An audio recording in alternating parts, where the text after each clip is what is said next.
Ek skryf vir jou uit die noorde, sal die posduif vra. Ek en Johannes is saam op skool gewees. Johannes het nou uitgestyg bo sy omstandighede.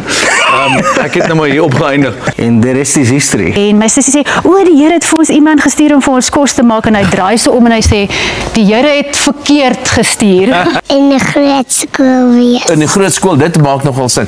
Bismarck. Bismarck, jy lyk vir my na 'n lekker ouer. Ek sê, hallo Abigail. Hallo Tannie. Tannie, is ek so oud. Maar is dit vir jou lekker om hier te wees? Ja, Tannie. Wat sal dit wees? 'n motorfiets. 'n motorfiets. Ek het seker al twee enkels gebreek of verswik van stages en strande, afspringende tafels en al sulke goedjies. My ma koop persente, hy betaal. Kyk hoe mooi lyk julle. Die skoene is ook al uit. Ja nee, die skoene is uit. Is saam zijn met al die familie en lekker eet. Die herberg lê om die draai, jy wag vir my by die see.